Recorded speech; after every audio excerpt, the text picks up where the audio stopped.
Thank you, choir. Good morning, everyone. How are you?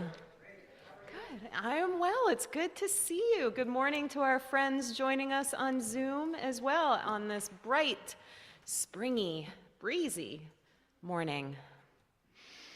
My name is Hillary Collins Gilpatrick. I serve as the minister here, and I'm so happy to be greeting you this morning. Happy Mother's Day to those of you who are celebrating. At First Universalist, our mission is to explore our faith, embrace the community, and to engage the world as spiritual seekers. May we take these words to heart. If this is your first time to our congregation, welcome. We invite you to fill out a yellow connection card located in front of you in your pew so we can connect you with programs here that might be of interest to you. You can drop this card in the offering plate when it's passed later on. Following our time for wonder this morning, all kids with us today are invited to join Gwen and Mac downstairs for our children's chapel. And for those joining us with young children this morning, nursery care is available out this door down the hall on the left. Friends, today we offer a very special service in honor of Mother's Day, a holiday, a holy day, and therefore a complicated day. Mother's Day is joyful for some and mournful for others. It is a day to sometimes lift up high, and some years a day to set down. Here in this sanctuary this morning, we hold it all with you, and we hold it with love. During our service today, we'll celebrate a joyful and enlivening child dedication ceremony. We'll hold a time of prayer and remembrance, and we'll hear 4 reflections from loved ones in our community on the experience of mothering or being mothered, and so much that goes along with it. To center us now on this bright morning, I offer an opening blessing and prayer from fellow Unitarian Universalist minister, Reverend Linda Susan Ulrich. This blessing is entitled, "For All the Mothers." And will you take a breath with me as we settle into this time?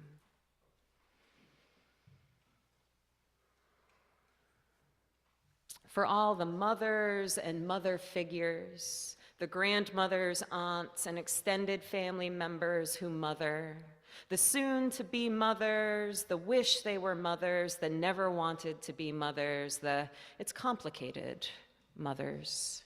For the birth mothers, foster mothers, adoptive mothers, stepmothers, the used-to-be dad mothers, and more than one mom mothers, for the single mothers, the separated mothers, the stay-at-home mothers, unhoused mothers, the grieving mothers, those who grieve their mothers, and those whose grief is complex, for all the communities that mother, and for all who depend on the great mother, you are held and beloved. Amen. Good, bright morning, my good, bright friends. You are indeed held and beloved. So let's take a moment now to turn and greet our neighbors and wish them a happy spring.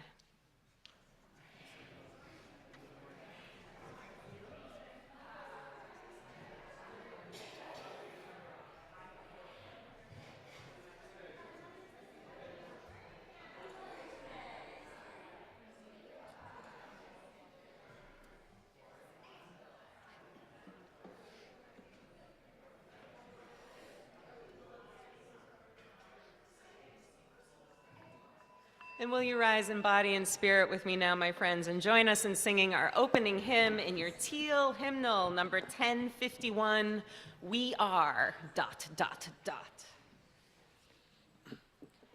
So this song has a lot of repeats, the little double lines with the double dots. We're going to ignore all of them except for at the end, which is where it's for each child that's born, a morning star rises. We'll do all 4 of those at the end.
Please remain standing as you're able and join us in the words of our unison affirmation.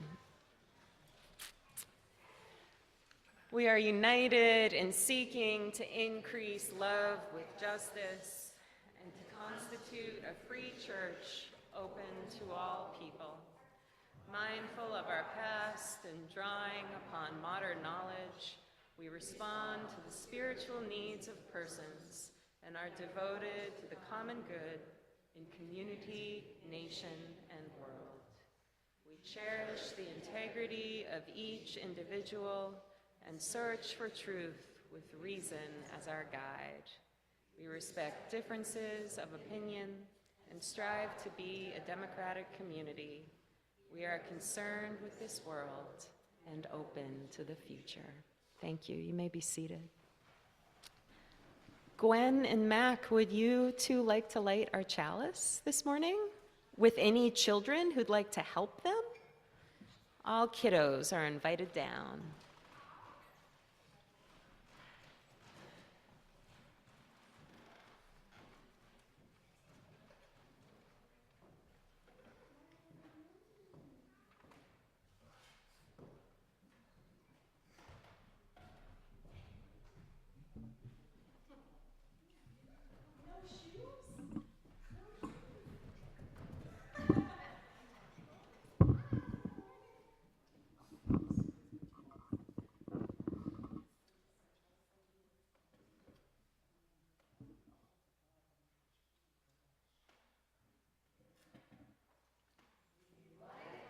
Chalice in peace and friendship.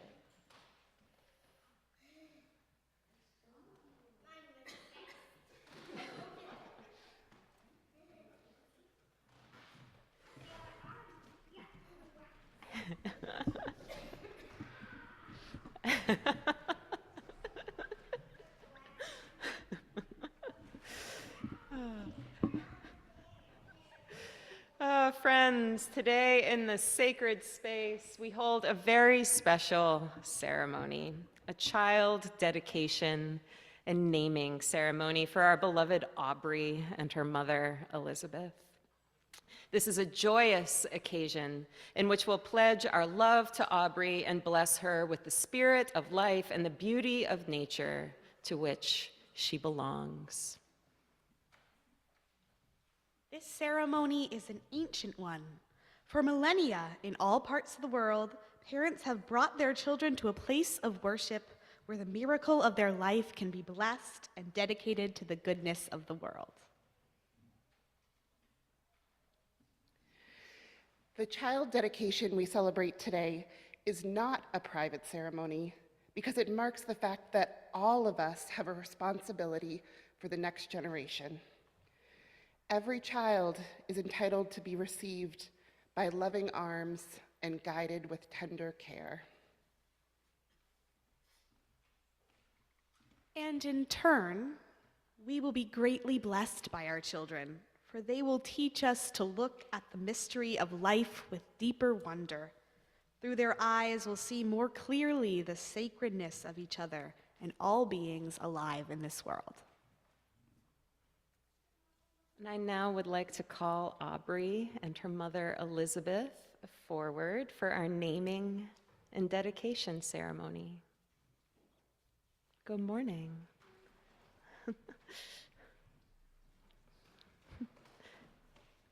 Come right on up here, you two. Thank you so much for being with us. Good morning, Aubrey. Yeah, that's okay. Before we begin, my friends, I invite you all to take a breath right now and hold a moment of quiet as we center ourselves in this precious moment and offer a quiet prayer of love to Aubrey and Elizabeth.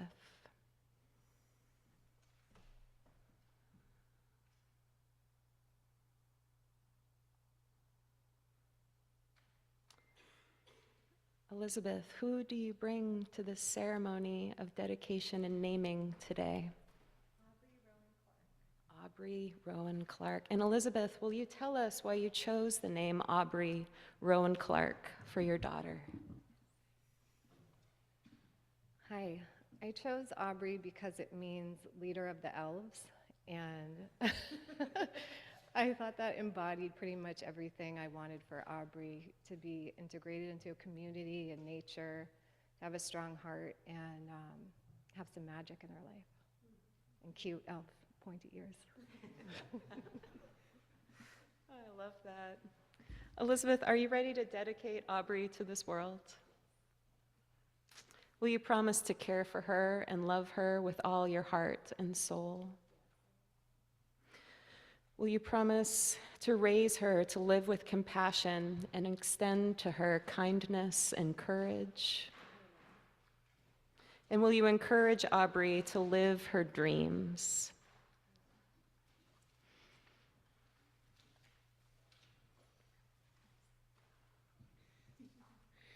And to those of you gathered here in this community of love and spirit, will you promise to care for Aubrey?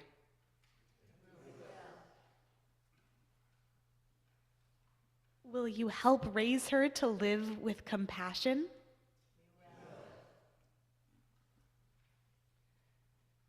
Will you extend to Aubrey kindness and courage? And will you encourage Aubrey to live her dreams?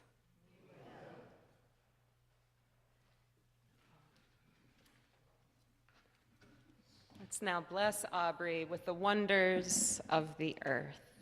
Are you ready, Aubrey, to be blessed with the wonders of the earth? Wonderful. Aubrey, this is water. May you always find your thirst quenched. May your tears be comforted, and may you dance in the rain and jump in pools and puddles. Aubrey, you are water. And I'm going to just touch your head.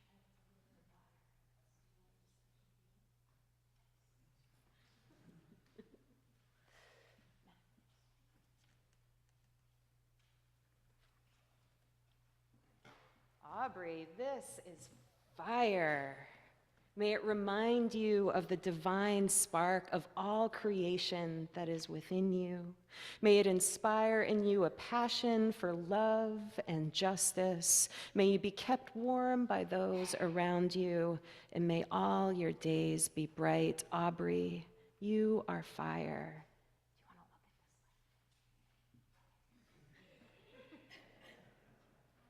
You're doing a great job, Aubrey.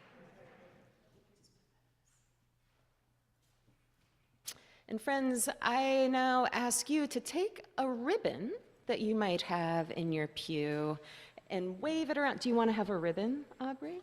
No, okay. Wave that ribbon around. Check that out, Aubrey. Whoa! Aubrey, this is air. May your lungs be full of fresh wind. May you know the joy of a good laugh. May you find your voice through songs and shouts, whispers and sighs. Aubrey, you are air.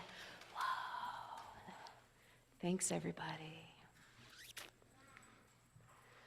And now, lastly, Aubrey, this is a flower made from the earth. You want to give it a sniff? Hang on, I'm going to give it to you in a second. Just sniff it.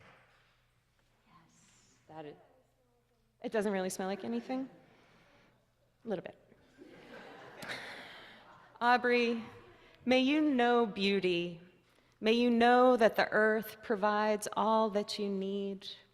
May everywhere you go be blessed by your presence. May all that you make be a gift from the earth. Will you touch the flower? May all that you make be a gift from the earth. May all you think and express bring joy to the world. Aubrey, you are the earth. Will you take this flower from me now? Friends, it is with great joy that I present to you a gift to this world, a blessing to all of us and a joy to all who will meet her, Aubrey Rowan Clark. Bless you, Aubrey, and bless you, Elizabeth. May you experience compassion, courage, and joy throughout the entirety of your long lives. Let it be so, and amen. And we can clap. We could do a little clapping.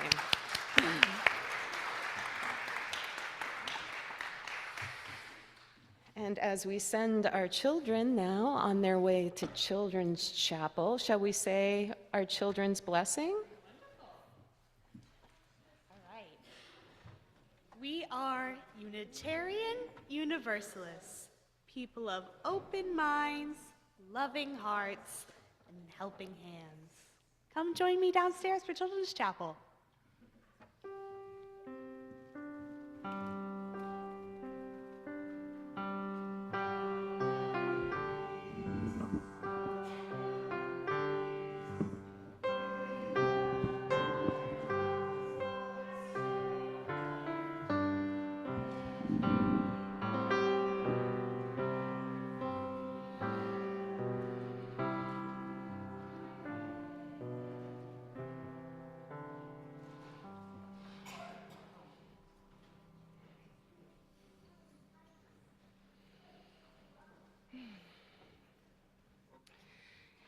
It's kind of cliche to say that motherhood is the best and hardest thing I've ever done. And for me, it's not exactly true, at least when it comes to the hardest thing. The hardest thing isn't mothering Arwen, my 4-year-old. The most challenging thing I've ever done is to try to parent myself while I'm trying to raise and care for Arwen. Yes, parenting myself is harder than parenting a 4-year-old. For one thing, I'm more stubborn. I've had over 30 years more practice at being stubborn than she has. I also ask myself why 1,000 times a day, and I think I should probably know the answers too, or if I don't know them, I should be able to find them out. I don't have anyone else to set limits on screen time, and I can reach the candy bucket on top of the fridge all by myself. But those things aren't actually the hardest part of parenting myself. Trying to raise myself alongside raising my 4-year-old is to look at all of the things I've learned or not learned, all of the care I had or the care I didn't get when I needed it, and to try to love myself, to try to care for myself while I am simultaneously in the trenches of messy hands and tantrums and love, so much love, for this other human who is still learning what it even means to be a person. It is never hard to love Arwen. It is sometimes exasperating. It is sometimes frustrating. It is sometimes repetitive, but it is never difficult. When I'm trying to parent myself, it is sometimes exasperating. It is sometimes frustrating. It is sometimes repetitive.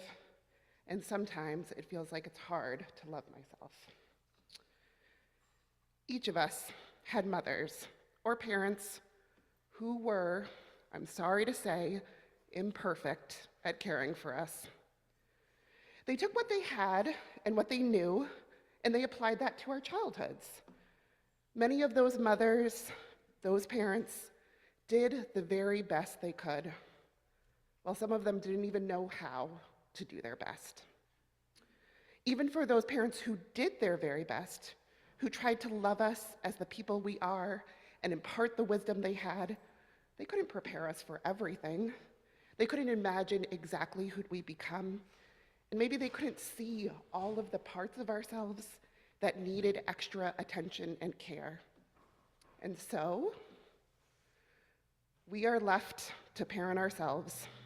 And for some of us, that is a huge task.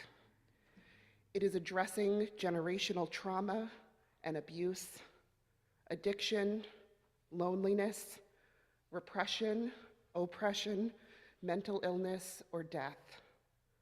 For some of us, perhaps it is a smaller task. It is addressing those parts of us that maybe felt ignored or brushed aside.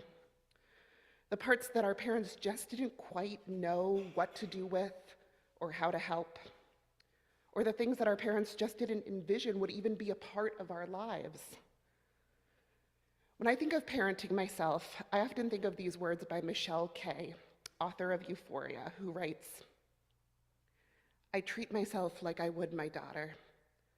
I brush her hair, wash her laundry, tuck her in goodnight. Most importantly, I feed her. I do not punish her. I do not berate her, leave tears staining her face. I do not leave her alone. I know she deserves more. I know I deserve more." This is one of the secret gifts of motherhood, learning to love myself like I love my daughter, learning to care for myself like I would Arwen. It's hard work. It's every day. But parenting myself is now a part of parenting for me. It's absolutely bound together. If I want to do my best for my child, I have to heal the parts of me that need it and love myself unconditionally. How else can I model that for Arwen but live it myself?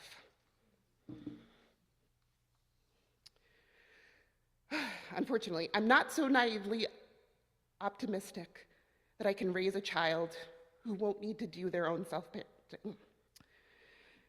I do hope I can see her authentic self and nurture her and give her what she needs. But whatever I can't do, whatever I can't foresee that she needs, I hope that she can learn from me in the future that she can mother herself too.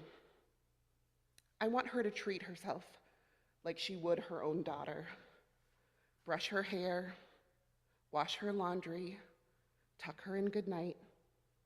I want her to treat herself with kindness and love, with compassion and trust.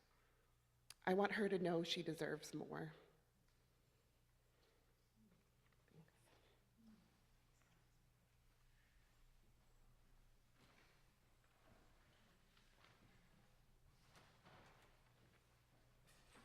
Thanks, Gwen.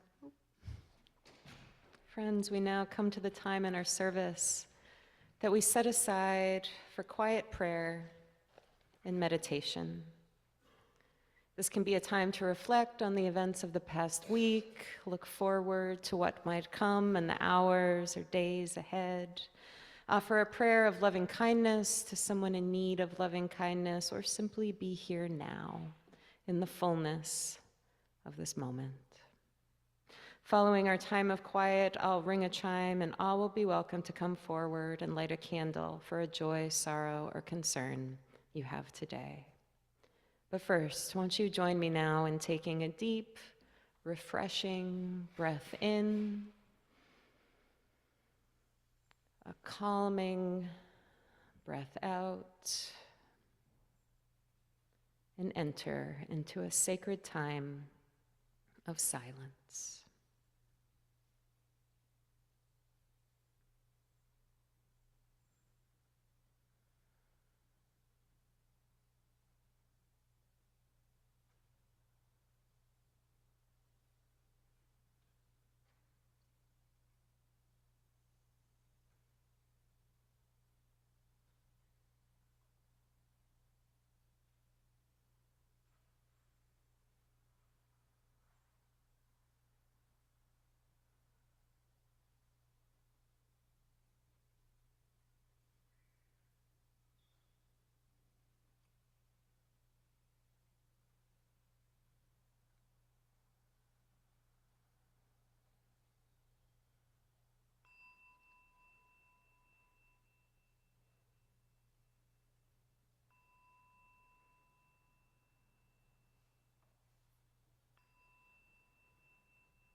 At this time, all are welcome to come forward and light a silent candle for a joy, sorrow, or concern you have today.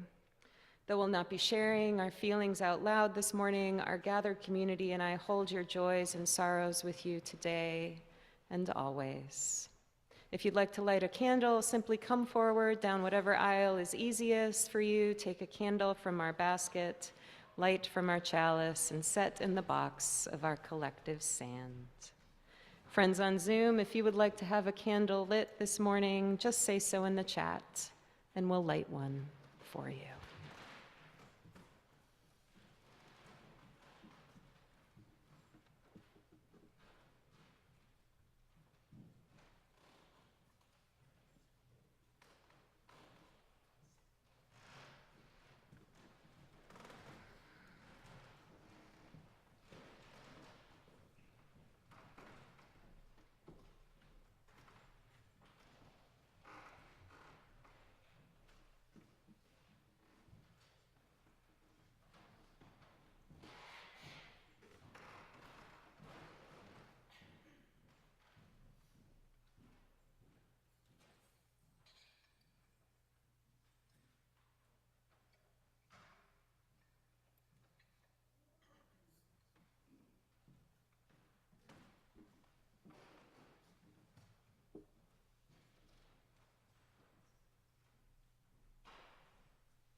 May you be well.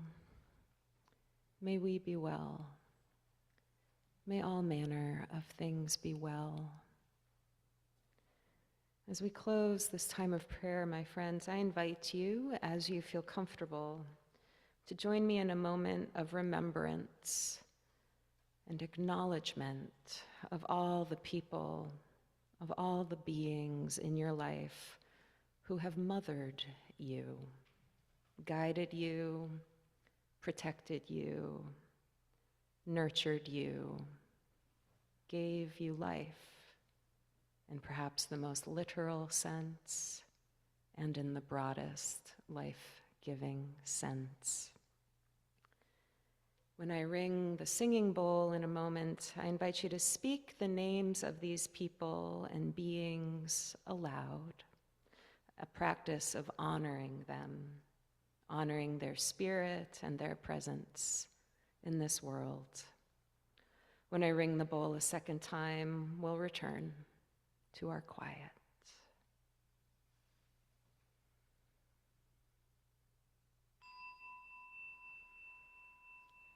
Cynthia, Amanda, Holly, John, great.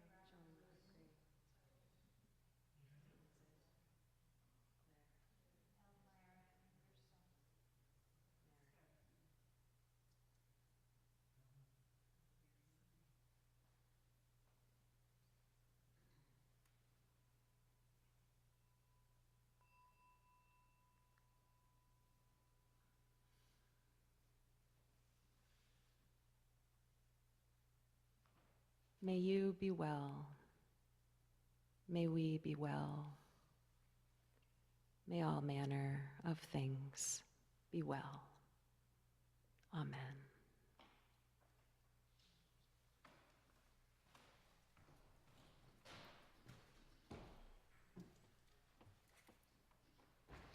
Hi, I'm Andrew Tonks, and my mother would fully endorse our reflecting on nurturance. She honored and demonstrated a lot of that. Today, I would like to talk about someone else near to my heart. For you see, the most nurturing person I have ever known is my wife, Carla. And that's not just because she takes care of me. In Morocco this winter, Carla made many good friends and had friends from here visit, and that she hosted and guided. Her latch string is always out, no matter what continent she is on. We made a friend named Mohammed in our neighborhood who unusually speaks English. We often passed in the street, met for coffee, and shared dinner. He took us on tours of the walled city or Medina, where we lived in Saleh. I left before Carla, and one day, when Carla needed help, Mohammed saved the day. When I texted, "Fabulous, thank you a million times," he replied, "No, we are a family. She is Mum." Mum is also what a young Congolese woman calls Carla. Back when the first Expo surge came, Carla was heavily involved in caring for asylum seekers, as always. The woman was 19 years old with a severely disabled 2-year-old daughter. The girl's father abandoned them after getting to Portland.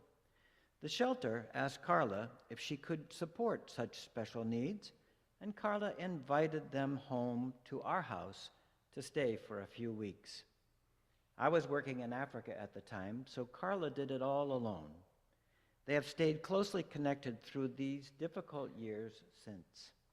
Working with a pro bono lawyer, she now has a solid immigration status, and her daughter attends a special needs school. She calls Carla Mum, rightly so.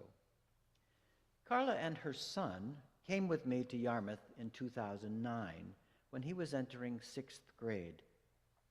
Raising a black son in America is not easy, and it was a constant challenge in a school system and town with hardly any children or adults of color at that time.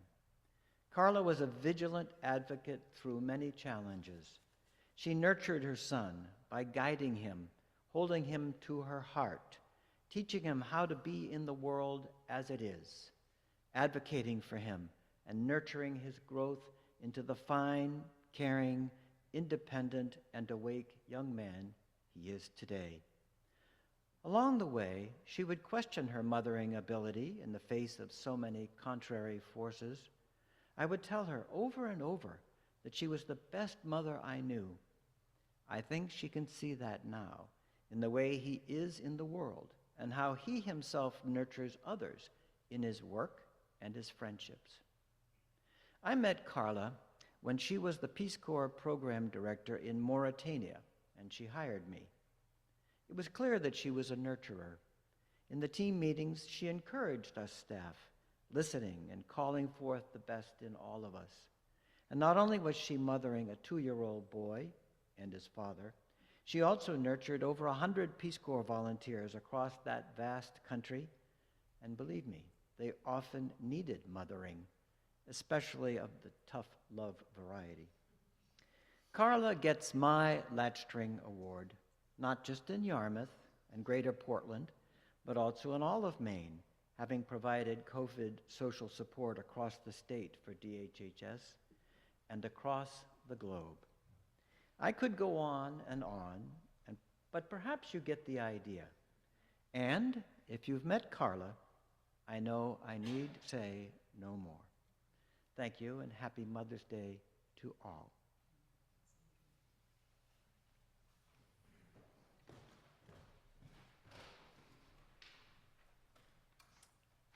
Thanks, Andrew. Our half plate today supports Maine Transnet, whose mission is to support and empower transgender people to create a world where they can thrive. Maine Transnet is a community-based organization led by trans folks for trans folks, providing support groups, social events, legislative advocacy, and transgender cultural competency training for medical, mental health, and social service providers. For those in our sanctuary this morning, we'll be passing the offering plate to one another. And for our friends gathered with us online, you're invited to make an offering using the donate button in your order of worship or by dropping a check in the mail. Thank you so much for your generosity.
Thank you, choir. Will you rise in body and spirit, my friends, and join us in singing our song of thanksgiving? The short verses are on your order of service.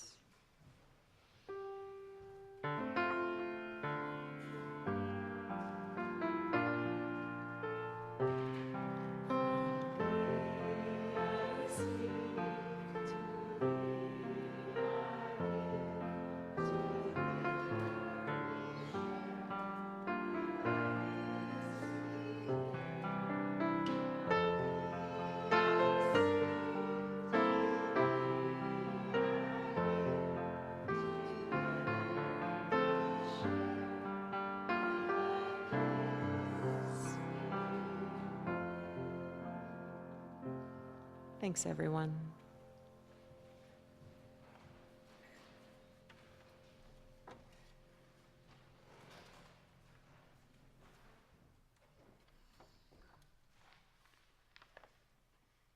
Good morning.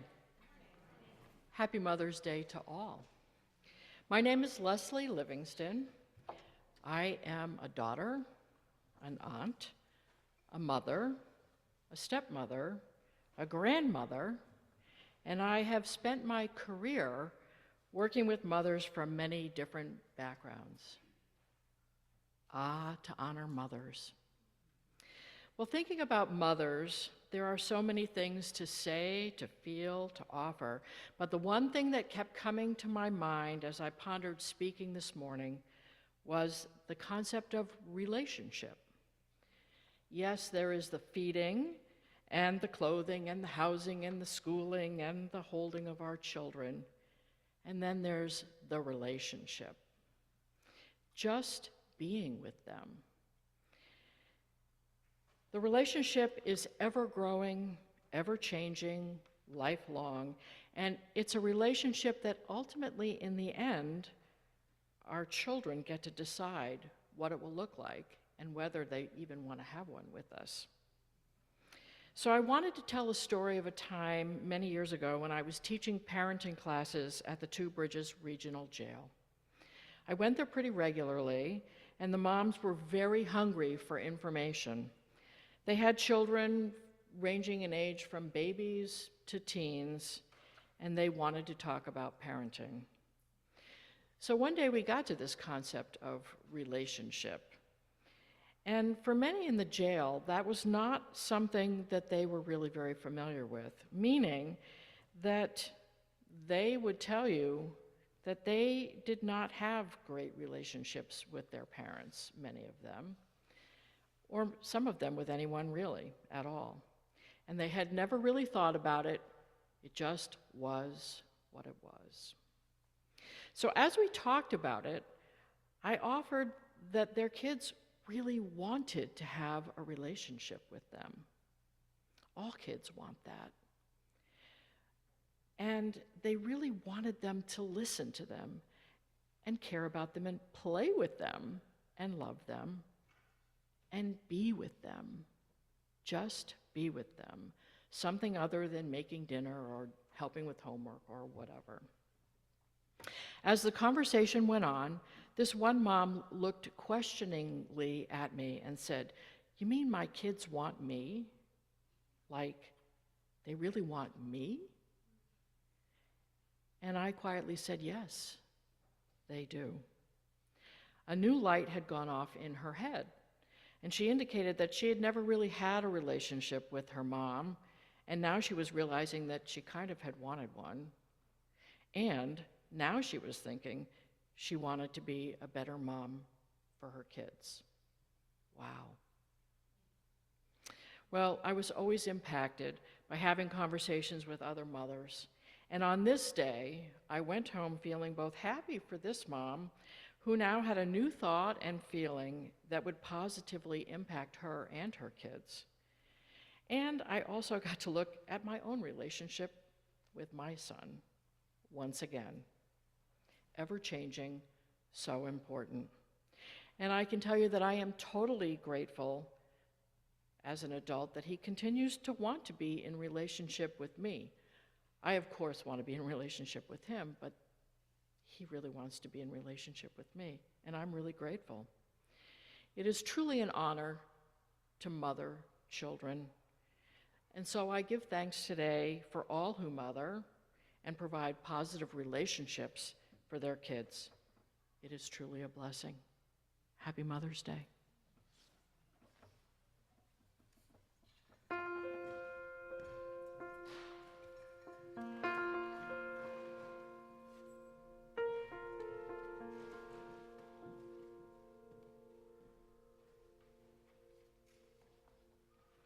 Good morning. I'm Cindy Guernsey, and this is an experience I had a year ago. Mothers, Daughters, and the Art of Letting Go. Last Mother's Day, my family gathered for lunch at my parents' house up in Hope. I remember that I made my mom's favorite salad of fennel, oranges, and mint. Muzz, the nickname we kids had given her in a moment of silliness long ago, was so happy that day, surrounded by her children and grandkids. Little did I know it would be the last time we would share a hug. A week later, Stu, Heather, and I were on a plane to Paris. Postponed a year, our daughter Emily's wedding was finally happening. And though she'd originally planned to join us, Muzz was now in the hospital with a couple of broken ribs from a fall. Both my parents' health had suffered over the previous year, and they knew they wouldn't be able to make the trip. They were adamant that under no circumstances should we or my siblings change our travel plans. My not being at my daughter's wedding wasn't an option in my mind either, but leaving Muzz behind in the hospital complicated things. The first day was a blur. After that delicious first mother-daughter hug, we all had fresh croissants and coffee in Emily and Joshua's apartment before settling into our nearby Airbnb. Soon after, we went down to the street to connect with Joshua, meet his mom Sarah, and walk to brunch. We noticed at once that Sarah and I had dressed pretty much identically. It was hilarious. Two moms in a pod. I remember thinking how wonderful it was that Emily would have such a great mother-in-law, and how I, for the first time, would sort of have a son. That afternoon, Emily and Joshua were officially married in their neighborhood courthouse by the local mayor, who warmly welcomed them as part of the community. Many of their local friends who would not be at the small chateau wedding later in the week were there, and it was wonderful to hear the many stories about our daughter's life in Paris. I sent off a couple of photos to my brother to share with my folks. Meanwhile, I found things had taken a turn for the worse, and Muzz's medical team wanted to have a Zoom call the following day to fill us in. The next day was surreal. After a relaxing morning, eating more pastries and getting mani-pedis with the bride, we returned to Emily's apartment for the Zoom call. My brother and dad were in the room with Muzz and her team, and my sister and I joined more remotely. But we all got the same news. Her lungs were filling with fluid, and there was nothing else they could do for her. Muzz needed to go to hospice. My heart sank. We all told her we loved her and would be with her in Daddy in spirit. They would make the arrangements to move her from Portland to Rockport to be near him, and my niece Christy would stay with him while we were all in France. And then I did my best to tuck this news away, and all went out to celebrate Emily and Joshua's marriage at their favorite restaurant. It's what Muzz would have wanted, but I kept thinking of her looking so lost in that hospital room and feeling like if there ever were a time to have a clone, this would be it. The next morning, we headed several hours south by train to the chateau where the real wedding would take place. Family and the wedding party were staying there to help decorate. One of the hardest things for me as a planner mom, living so far away, had been to let go of the desire to plan for this big event and just trust. But when we got there, I found out Emily had big plans for me. She asked me to paint wisteria borders on several giant sheets of watercolor paper for posters like the seating plan, while others carted chairs from one end of the grounds to the other and set up tables in the barn, hung lights and such. I sat in the backyard in the cool shade at an ancient stone table, using the blooming wisteria hanging outside my bedroom as reference. Thanks to Emily giving me this creative opportunity to help out, I was able to let go of control over all the other preparations and lose myself in painting. Meanwhile, at home, Muzz had been moved to hospice, my niece had arrived, and my siblings were on their way to join us.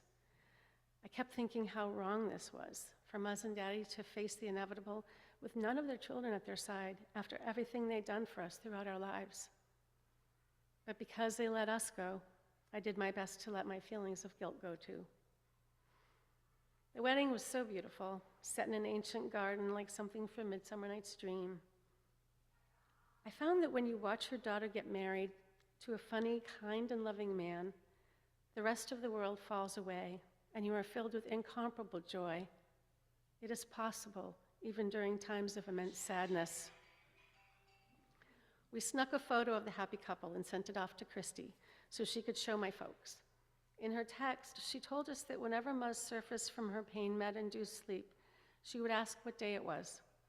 Even then, she knew Emily's wedding date, May 21st, and seemed to be quite focused on that. Our last night there, a powerful storm swept through. I woke up at 2 a.m. to hear hail hitting the windows, and just like that, I knew we'd lost her. Once she knew Emily's big day had passed, she was able to let go. We believed she didn't want their wedding day to be forever connected with her death. What wondrous love is this? What a selfless parting gift to her granddaughter and to me.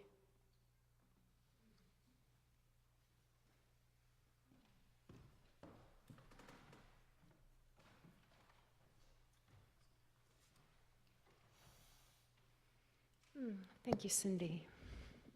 Thank you to all who shared reflections today. Andrew, Leslie, and Gwen outside playing with those screaming children running around out there. Will you once again now rise in body and spirit and join us in singing our closing hymn, number 123, Spirit of Life.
You may be seated.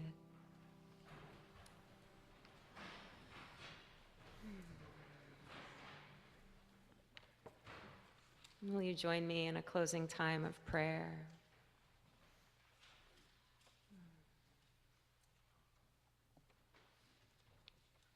May all beings be free of suffering, and may all beings experience profound joy.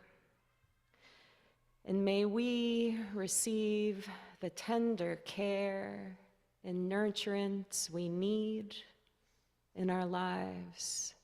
And may we offer that tender care and nurturance to all we know, so that we all will be free. Amen. And will you join me in the words of our unison benediction, written in your order of service? For those who come here seeking God, may God go with you. For those who come embracing life, may life return your affection. And for those who come to seek a path, may the way be found and the courage to take it step by step. Thank you to the beautiful voices of our choir today who will close us in song. Have a beautiful Mother's Day, a beautiful spring day, my friends.